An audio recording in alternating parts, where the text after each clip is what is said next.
네, 글로벌 마켓 브리핑. 자, 이게 좀 개편하고 나서 뉴스 5를 하고 이제 앞으로 계속 이렇게 두 번째 네. 코너로 네, 그렇습니다. 1.5 코너로 만나게 될 겁니다.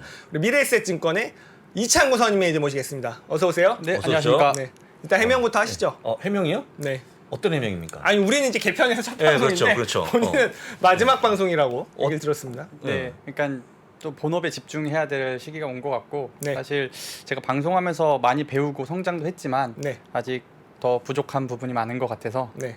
더 내면을 닫고 이거 딱 한 1년 전에 들었던 얘기인데 최파고한테. 네, 그렇죠.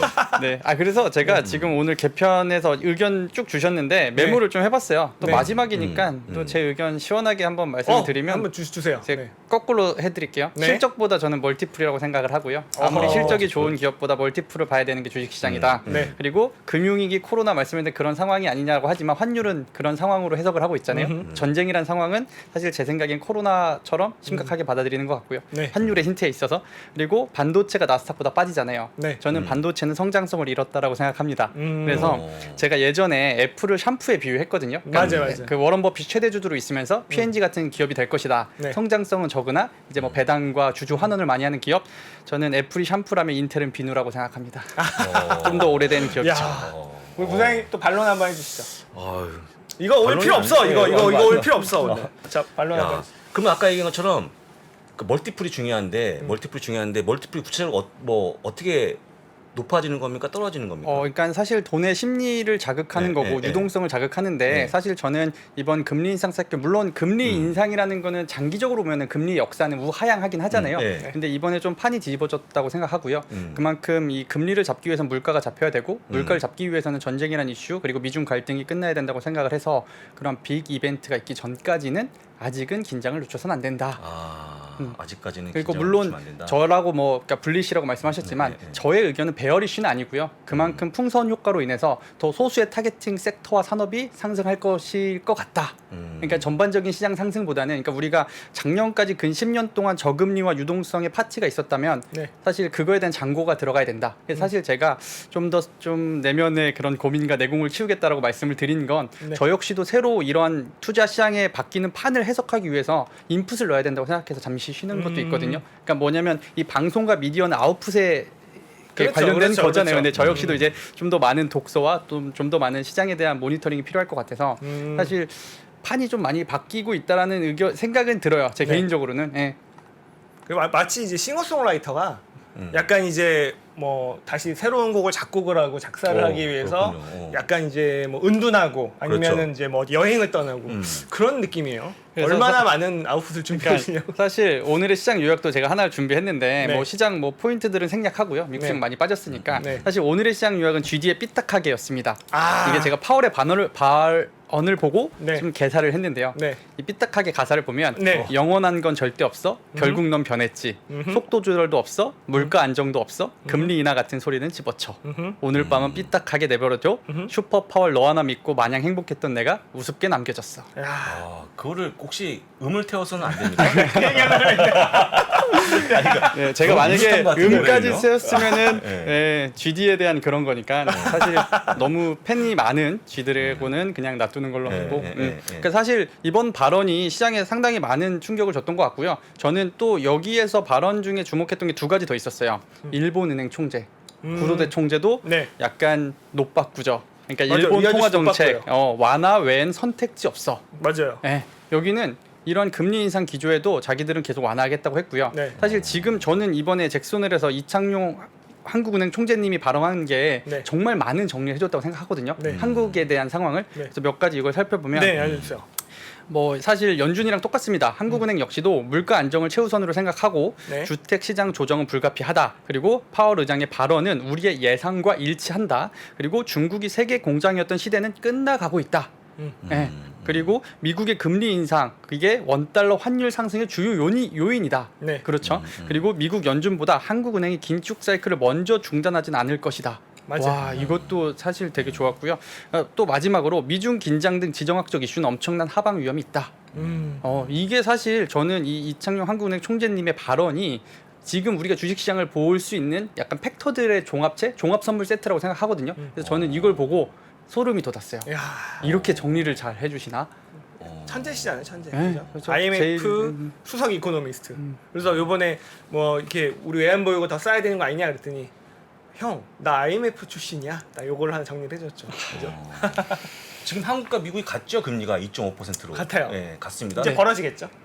어떻게 9월에. 어떻게 벌어질까요, 혹시? 그러니까 사실 네. 저는 그 어느 금리가 몇 프로 올라가고 뭐 어디에 위치해 있느냐보다도 방향이 더 중요하다고 생각하거든요. 그러니까 계속 올라가는 상황에서는 심리적인 위축이 있을 수밖에 없는 것이고, 만약에 이 방향, 그러니까 어느 정도 방향이 바뀌지 않더라도 이 정도 수준이면 우리가 고점일 거라고는 하지만 사실 예상 밖의 범위를 계속 진행했던 거잖아요. 지금까지 상반기와 8월까지의 행보를 보면 미국 예상 밖의 금리를 올리기 시작했고, 또 물가 역시도 그렇게 올렸음에도 불구하고 뭐 고점이 나왔는지 안 나온지 모르겠지만 물론 인플레이션이 좀 꺾이긴 했죠. 근데 이게 목표 인플레이션이 2%라고 하는 걸 보면 사실 아직까지 갈 길은 남아 있다. 그렇죠. 네. 2%는 어려울 것 같아요, 이제.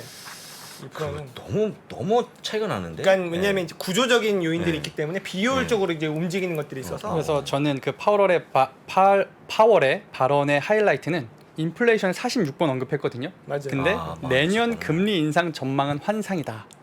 이 발언을 보고 그렇구나. 아직까지는 더 가야 된다는 뜻이구나. 그러니까 좀 저는 시장을 볼 때 심플하게 보려는 편이거든요. 그러니까 0101로 해석하려는 편인데 네. 지금 올라 떨어져 금리를 올릴 거야 떨어뜨릴 거야. 약간 이렇게 좀 심플하게 보려고 노력하는 편인데 사실 저는 이번 시장에도 뭐 만만치 않는 게 남아 있긴 하겠다가 제 결론입니다. 아, 아까 이렇게 보여드린 이만큼은 어떻게 보십니까? 이만큼.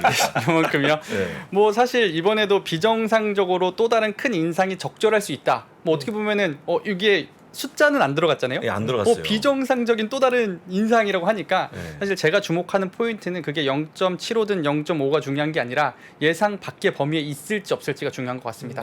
네.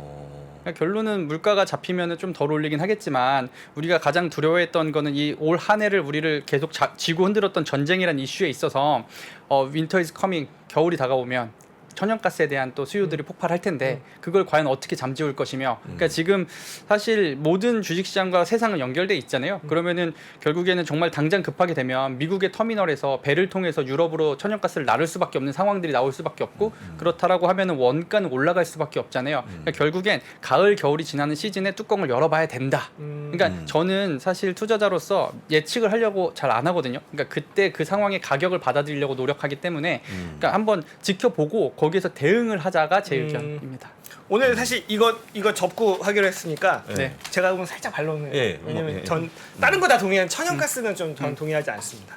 왜냐면은 이미 그 유럽의 대부분 나라 유럽 전체적으로 천연가스 예고를 한 80% 정도 채웠거든요. 그러면서 유럽의 전력 가격이 왜 10배가 올랐냐면 지금 우리가 보고 있는 그 천연가스 가격은 스팟 프라이스예요. 근데 우리나라도 지금 스팟 프라이스가 거의 그 MMBTU당 거의 60달러에 육박을 하는데 사실 장기 고유 공급 계약으로 맺었기 때문에 그보다 한 반 정도의 가격으로 들어오거든요. 근데 유럽은 지금 러시아에서 안 오니까 온갖 곳에 스팟 물량들을 다 빨아들이고 있습니다. 그러니까 진짜 MMBTU당 걔네가 한 70달러, 80달러 그렇게 사가고 있는 거예요. 근데 hen여부에서는 지금 올라봤자 9달러인 거죠. MMBTU당. 근데 이제 80%를 채웠다라는 거는 저는 이렇게 생각해요. 목재가 떠오릅니다. 스팟을 다 빨아당겼는데 채웠다고요, 저장고를. 어떻게든. 왜냐면은 국민들을 얼어 죽으면 안 되니까. 근데 미국은 지금 프리포트가 불이 나서 수출이 안 되고 있어요. 미국 최대 LNG 터미널이거든요. 근데 거기가 아마 10월 정도부터 가동이 되면 지금 이게 미국의 LNG가 유럽으로 가겠죠? 터미널이 어느 정도는 있습니다. 한 40% 정도를 채울 정도 있는데 문제는 뭐냐면 어제 주말에 나온 뉴스 중에 러시아가 천연가스를 태우고 있어요. 그냥 왜? 걔네는 못 파는 거를 저장하는 공간이 없죠. 뽑아내면 팔았었는데. 그래서 하루에 한 100억 원어치 이상을 태우고 있다고. 근데 몇 년 전에 어떤 일이 있었냐면 미국에서 천연가스를 그냥 태우고 있었어요. 왜? 초정할 데가 없어가지고. 처음 듣는 소리네. 러시아의 천연가스는 지금 원래는 미국의 천연가스가 남아들어서 태웠는데 지금 러시아 천연가스가 남아들어서 태우고 있거든요. 그 천연가스 부족 여기가 남아도는 거를 미국이 수출하고 있는. 그래서 사실은 이번 전쟁에 음모론이 있는 거죠. 미국이 배후에 있다. 천연가스 판로를 만들기 위해. 그래서 저는 겨울 지나면서 유럽의 천연가스 가격 말씀드리는 거예요. 미국은 좀 오를 수 있습니다. 지금도 7, 8배 차이가 나요. 확 꺾일 수도 있다고 보고 있어요. 그러니까 이게 사실 이런 의견들과 뉴스는 점에 가깝잖아요. 이거를 선으로 이으는 게 저는 투자라고 생각하거든요. 그러니까 맥락적으로 해석을 해야 되는데 주가 지수와 기술주 그리고 아까 언급드렸던 반도체 역시도 많이 우하향하고 있잖아요. 근데 올 한 해 보면 이 원자재와 환율은 우상향하고 있었거든요. 그러니까 사실 지금 올해 시장에서도 우상향하고 신고가를 쓰는 섹터도 있었고 신고가를 갱신하는 애들도 있었는데 물론 천연가스라고 무한정 올라가진 않겠죠. 그러니까 저 역시도 그런 원자재나 천연가스 같은 애들이 계속 올라간다라는 것보다도 이 추세라는 건 항상 살아있는 섹터가 존재하기 맞아요. 마련이거든요. 그러면 이제 지점장님 말씀해주신 것처럼 그들이 좀 이제 다시 한번 고점을 찍고 하락하기 시작하면 풍선 효과처럼 그거에 대한 반작용이 분명히 나올 거거든요. 근데 이제 제가 생각했었던 그 큰 그림은 기술주와 반도체가 올라가려면 결국엔 금리 인상 고점이 나와야 되는데, 그러니까 이게 천연가스가 꺾이면은 그게 이제 물가까지 잡아줄 것이냐, 그리고 금리에 안정을 줄 수 있을 것이냐로 연결이 돼야 되는 건데, 그러니까 지금 결론적으로는 전쟁은 끝나지 않았잖아요. 그러니까 이게 또 다른 데로 튈 수 있다라는 거죠. 그러니까 물론 이게 논리적 개연성을 인해서 우리가 그렇게 좀 밑그림은 그릴 수는 있겠으나 생각보다 이 투자 시장은 조금 그 뭐라 그러죠, 럭비공 같아서 맞아요. 이렇게 천연가스 자체는 꺾일 수 있어요. 근데 다음 사이클에서 풍선 효과를 볼 수 있는 섹터는 그쪽이 아닐 가능성도 있다. 그러니까 좀 더 미래지향적인 섹터와 산업일 가능성이 있다라고 저는 생각합니다. 맞아요. 그리고 제가 말씀드린 게 유럽의 천연가스 가격이 꺾인다는 거지 LNG 산업은 더 커질 것 같아요. 그 LNG 산업이 나쁘게 보는 건 아닙니다. 특히 우리나라의 조선주라든지 미국의 이제 LNG 터미널 짓는 뉴포트리스 에너지나 뭐 골라 LNG 이런 기업들이 더 할 일은 많아지고, 왜냐면은 예전에는 파이프로 가던 거를 다 LNG로 비효율적이만 이렇게 막 돌아서 가야 됩니다. 그래서 LNG 업종은 좋아질 것이나 비정상적인 가격은 저는 돌아올 수밖에 없다. 돌아올 수밖에 그렇게 보는 없다. 거죠. 네. 그럼 얼마나 걸릴까요? 그런 시간이? 우리 지금 어떻게 생각하십니까? 겨울만 지나면 겨울만 지나면? 그러면 겨울까지 한 4개월, 5개월 견디면 어떻게 되는 겁니까? 견뎌볼까요? 예, 하지만 말씀하신 대로 예. 그렇게 이 새로 파생되는 지금 럭비공처럼 튀어나오는 산업들은 계속 있을 것 그러니까 같아요. 이게 연도별로 보면 근 3년 동안 보시면 2020년에는 텍트 언텍트가 강했고 이제 작년 같은 경우에는 비트 메타버스가 강했었잖아요. 근데 그들 종목은 다음에 사실 쉽진 않았어요. 그리고 올해 같은 경우는 원자재나 에너지 기업들, 그러니까 광범위한 에너지원이 좋은데 분명히 내년에는 새로운 키워드가 등장할 거라는 거죠. 그러니까 제 생각은 뭐냐면 올해는 일단은 이쪽에서 조금 매매를 하셨던 분들 혹은 이쪽에 포지션이 있던 분들이 그래도 잘 버티고 선방했다. 대표적인 게 우리 이창구 선임이죠. 그렇습니까? 지금 뭐 국내 이런 거 얘기해도 되죠? 이제 마지막 방송인데 뭐 태조방으로 그냥 아주 따뜻한 지금 여름을 보내고 시원한 여름을 보내고 계십니다. 그러니까 사실 그러니까 저 역시도 사실 포지션이 조금 있으면 네. 좀 더 예민해지기 마련이거든요. 근데 제가 제일 고민하는 건 이거를 어느 정도 파킹할 섹터와 그 다음 트렌드가 뭔지는 모르니까 사실 다방면으로 좀 더 다양성에 대해서 고민하고 있긴 하거든요. 그러니까 결론은 주식시장을 자체를 바라보는 것 자체는 주식시장을 예측하는 데 도움은 안 되고요. 과연 이 세상의 흐름이 어디로 가는지에 대해서 좀 더 큰 통찰력이 필요할 것 같고 거기서 사실 많이 부족한 걸 느끼긴 했었거든요. 그래서 여러 의견들 3프로 통해서도 정보는 정말 많이 받고 있고, 그래서 이거를 잘 종합하다 보면 결국에는 이 투자 선에 있어서도 어느 정도 또 다른 또 희망을 주는 섹터들이 등장하지 않을까 이렇게 그렇게 생각하고 있습니다. 어떤 게 또 섹터가 있을까요? 그냥 예를 든다 그러면 좀 좋아질 만한 거. 아니, 공부하시는 것 중에서 그러니까 사실 오늘 어차피 안 나오신다니까 다 풀고 가야 잘 풀고 가셔야 되지 않겠습니까? 제가 네. 회사는 계속 다니잖아요.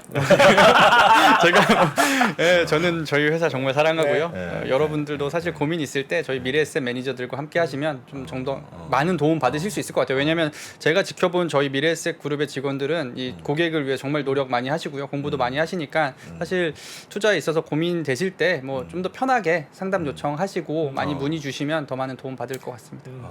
그러니까 정말 그 우리 이창구 선임이가 굉장히 유연하고 그리고 이게 그런 상황 변화 캐치를 되게 빨리 합니다. 그러다 보니까 주도주를 빨리 잡고, 그러니까 이제 안 되는 거에 미련을 갖지 않고 배울 게 좀 많아요. 그런 거. 제가 방금 이제 부사장님 하신 질문에 좀 더 솔직한 의견을 드리면 저는 미리 미래를 예측하진 않거든요. 그러니까 제가 제일 중요하게 보는 팩터는 가격 그 자체고요. 그러니까 마켓에서 제시하는 가격을 그대로 받아들이려고 노력을 해요. 왜냐하면 그 가격에 매매가 일어난다라는 거는 분명히 그거에 대해서 어떠한 그런 추세들이 형성되고 있다라는 거기 때문에 사실 그러면 그 다음 섹터는 뭐냐? 그러니까 지금은 제가 올해 그걸로 잘 선방은 했는데 다음을 또 준비는 해야 되잖아요. 근데 저는 그걸 미리 예측한다기보다 그 가격을 계속해서 모니터링 하거든요. 그럼 분명히 이 가을 겨울이 될지 혹은 내년이 됐을 때 새로운 트렌드가 등장을 했을 때 그때 저는 이제 진입하기 시작하는 거죠. 그러니까 저는 주식이 떨어지면, 그러니까 이것까지 좀 말씀드릴게요. 제가 한 달 내내 저희 팀원들한테 말씀드렸던 게 있는데 오사 떨파라고 오르면 사고 떨어지면 판다. 네, 떨어지는 거 계속 사시면 안 됩니다. 제 생각엔 그래요. 멀티플이 죽어 있고 성장성이 없는데 주식, 그러니까 제 생각엔 그동안 사실 10년 동안은 고퍼에 사서 저퍼에 파는 게 잘 먹혔던 시장이거든요. 유동성이 워낙 많았기 때문에. 근데 이제 제가 고민됐던 건 저의 작동하고 잘 워킹하고 있던 이 전략이 지금 이 국면에 있어서 판이 바뀌지 않을까에 대한 정말 신중한 고민이 필요한 시기라고 생각을 하고 있고요. 그 신중한 그 결론 고민에 대한 답이 나오게 되면 뭐 제가 지점장님이나 그 채파고를 통해서라도 어떻게 전달을 한번 드릴게요. 예, 그래서 무튼 사실 한 해 되게 힘든 시장이셨을 텐데 제가 봤을 때 주식시장이라는 건 아까도 뭐 장기적으로 금리는 우향하듯이 결국에는 우상향하기 마련이에요. 근데 이제 조금 더 시간 가치를 생각하셨으면 좋겠어요. 이 시간이라는 게 아까 뭐 사실 저퍼주들 얘기하실 때 말씀 많이 하는 게 배당이 몇 프로다 이 정도 고배당을 준다는데 요즘 주식시장을 보면은 1년치 배당금을 하루만 해도 까먹는 게 우리 지금 시장의 상황이잖아요. 맞아요. 그렇기 그렇죠. 때문에 금요일날. 배당이 몇 프로 이거보다는 좀 더 주식 투자는 미래에 타겟팅 돼 있기 때문에 미래의 세상은 어떻게 변할 것인지 밑그림 정도를 그려놓으시고 혹은 이 가격 그 자체를 받아들이는 연습을 좀 더 하신다라고 하면 구독자분들도 많은 도움이 되시지 않을까 싶습니다. 물건이죠? 오늘 좀 마지막 방송이지만 묵직하네요. 분위기가 묵직합니다. 그리고 부사장님이 네. 오늘 이창구 선임이 이제 처음 만나는데 처음 만나자마자 딱 그냥 댓글 나옵니다. 와 되게 마음에 들어 하신다. 약간 그러니까. 아까워서 어떡하죠? 사실 새로 개편하셨으니까 네. 아니, 제가 또 저도 나올 이제 수 있죠. 회사에서. 또 댓글에서 어느 지점이냐고 물어보는데 어느 한번 지점인지. 소개 한번 해주세요. 네, 저희 강남역 지점에서 근무하고 있고요. 강남역 네, 지점. 언제든지 놀러 오시면 몇 번 출구? 저희 강남역 몇 번 출구? 4번 출구입니다. 4번 출구랍니다, 네. 여러분. 4번 출구. 4번 출구로 예. 가시면 되겠습니다. 아유. 자, 이게 아직 네. 그래도 시간 한 5분 정도 네. 더 있을 것 같은데 네, 저희가 처음에 아침 쓴 게 있어. 네. 가장 하고 싶은 거. 오늘 다 이거 다 못 하잖아요, 이거. 그렇죠. 네. 제일 다 하고 못할 싶은 것 거 같아요. 하나 네. 골라 주세요. 두 개 하고 싶은데 두 개 빠르게 해도 네, 될까요? 되게 빠르게 갈까요? 일단은 넷플릭스에서 네. 광고가 포함된 반값 요금제를 검토한다고 떴어요. 네, 근데 이제 그렇죠. 저희가 아시겠지만 유튜브는 광고가 기본적으로 탑재가 돼 있고 프리미엄을 하면은 광고를 안 보고 갈 수 있잖아요. 근데 이제 넷플릭스는 반대 노선을 탄 거잖아요. 그냥 그렇죠. 구독 경제에서 이제 광고까지 하면은 우리가 좀 더 깎아 주겠다. 근데 제가 예전에 넷플릭스에 있는 드라마를 하나 보다가 모든 인간이 광고를 보면은 돈을 받는 광고를 봤거든요. 그러니까 이런 거 역시에서도 저는 많이 힌트와 밑그림을 그려요. 그러니까 이 넷플릭스가 광고를 진행한다고 검토하는 거 역시도 저희가 그동안 제가 SF 드라마나 이런 거에서 봤었던 그러니까 미래지향적인 그런 거에서 좀 힌트를 얻었던 게 현실화되는 거거든요. 사실 투자는 이 미래지향적인 거에서 현실화되는 이 포인트에 많은 것들이 담겨 있다라고 생각은 해요. 그래서 결과적으로는 이 광고라는 게 유튜브와 넷플릭스가 또 경쟁할 수도 있겠구나. 이런 생각도 조금 했고요. 이제 두 번째 전달드리고 싶었던 뉴스는 미국 기업의 리쇼링이 급증하고 있습니다. 그리고 급증세가 지속될 걸로 전망을 하고 있는데요. 그러니까 미국으로 돌아가는 거잖아요. 네, 그래서 그렇죠. 사실 아까 이제 장 부사장님도 일자리 얘기해 주셨지만 이 리쇼어링으로 인해서 창출된 일자리가 35만 개 정도. 근데 이게 사상 최대라고 해요. 돌아가는 기업이 일자리를 창출하는 게 그만큼 이제 미국으로 좀 더 많은 기업이 돌아가는데 돌아가는 이유로는 공급망 문제를 줄이기 위해 그리고 타국과의 마찰을 줄일 수 있고 미국의 세제 혜택입니다. 그러니까 어떻게 보면 이게 이번 실적 발표 때도 리쇼어링을 많이 언급을 했거든요. 근데 저는 아까 다음 섹터가 뭘 것 같냐는 것도 여기에 저는 힌트를 그러니까 이런 뉴스를 보면 연결을 많이 시키려고 노력을 하는데 이게 그대로 공장이 돌아가든 뭐가 돌아간다고 해서 그 높은 임금의 미국인들을 쓰진 않을 거잖아요. 그렇죠. 그러니까 둘 중에 하나죠. 로봇 아니면 이민. 그렇죠. 그러니까 이게 그 1인당 GDP를 보면 미국이 6만 불, 일본이 4만 불, 한국이 3만 불, 중국이 1만 불이잖아요. 물론 중국의 주요 도시들은 더 높긴 하겠지만 그러면 1만 불짜리 일자리가 6만 불로 올라가야 되는데 말씀하신 아무리 뭐 히스패닉이나 이제 다른 데서 이민자들을 받아들여 쓰는 것도 한계가 있을 거라고요. 그렇죠. 최저임금이라는 게 있으니까 그렇다라고 하면 미국에서 그러니까 공장이 돌아간다라는 건 최첨단 공장을 지을 가능성이 대단히 높다라는 거거든요. 그리고 아까 말씀 주셨던 인텔 같은 경우도 이제 작년에 하이닉스한테 중국 공장을 팔았잖아요. 그렇다라는 거는 이제 공장 자체가 뭐 만약에 반도체가 쇼티지가 발생하든 뭐가 있으면은 또 줘야 되는데 그 다음 공장은 최첨단 공장일 가능성도 있을 것이고 제가 봤을 때 이 리쇼어링에도 무언가 산업적인 힌트는 존재하지 않을까라고 계속해서 고민하고 있습니다.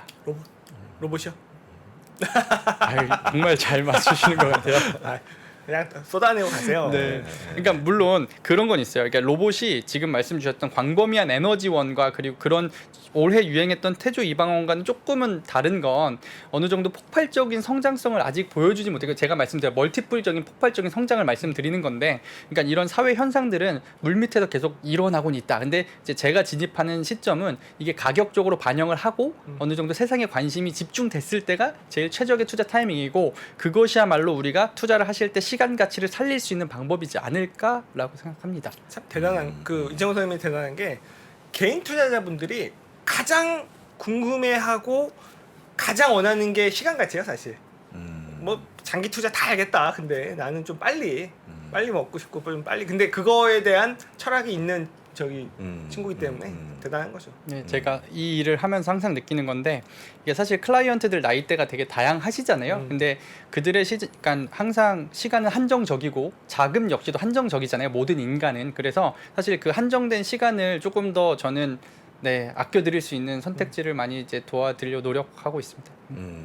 아까 말씀하신 넷플릭스는 어떻게 진짜 광고 어떻게 보십니까? 넷플릭스의 주가에 도움이 될까요? 아니면 아무런 도움이 안 될까요? 넷플릭스 주가가 올라갈까요? 떨어질까요? 그러니까 그런 이제 방침들이 그러니까 이게 저 같은 경우는 바텀업 투자라기보다 탑다운 투자기 때문에 어느 정도 개별 이슈를 너무 꽉 물고 늘어지진 않거든요. 그러니까 이들이 광고를 도입했을 때 주가가 올라가기 시작하면 긍정적인 부분들이 또 뉴스로 나오기 시작하겠죠. 그렇게 해서 정말 괜찮다고 생각하면은 올라가겠지만, 뭐 광고를 했는데도 사실 구독자 증가도 뭐 무의미하고 광고에 대한 매출들이 뭐 폭발적으로 늘지 않는다라고 하면 주가는 그거를 저희가 예측할 수는 없잖아요. 세상의 앞에 미래에 있는 거기 때문에. 그러니까 저 같은 경우는 이런 뉴스가 나왔을 때 이거는 그때 미래에 있는 드라마에서 본 건데 이게 현실화가 되네? 그러면 이들의 주가가 어디로 갈지는 모르겠으나 그들이 추세를 살릴 수 있을지, 그러니까 어떻게 보면 구독자 감소에 있는 거에서 새로운 비즈니스 모델을 도입하는 건데, 이게 만약에 성공을 한다라고 하면 새로운 엔진이 나오는 거고, 성공을 못 한다라고 하면 그 엔진을 또 다른 걸 찾기 시작하겠죠. 그래서 저 같은 경우는 넷플릭스 역시도 이미 커져 있는 기업이기 때문에 이 거대 기업을 움직이기 위한 새로운 변신들, 그러니까 잘 아시겠지만 애플 같은 경우도 컴퓨터에서 뭐 아이팟, 그다음에 아이팟에서 아이폰, 그다음에 이제 넥스트를 계속해서 준비하려고 노력하는데, 이 변신을 잘하는 기업 같은 경우는 장기적으로 가져가도 괜찮다고 생각은 해요. 근데 이 기업의 규모가 커질수록 그 변신이라는 건 쉽지 않을 것이고, 새로운 기업이 혜성처럼 나타나는 것이 우리가 투자자 관점에서는 조금 더 쉬운 투자일 수는 있거든요. 그러니까 그들의 변신을 저희는 같이 지켜보자라는 저는 의견을 드리고 싶습니다. 지켜보겠습니다. 됐습니다. 아까워요. 아니 뭐 근데 다음 주에 다음 주에.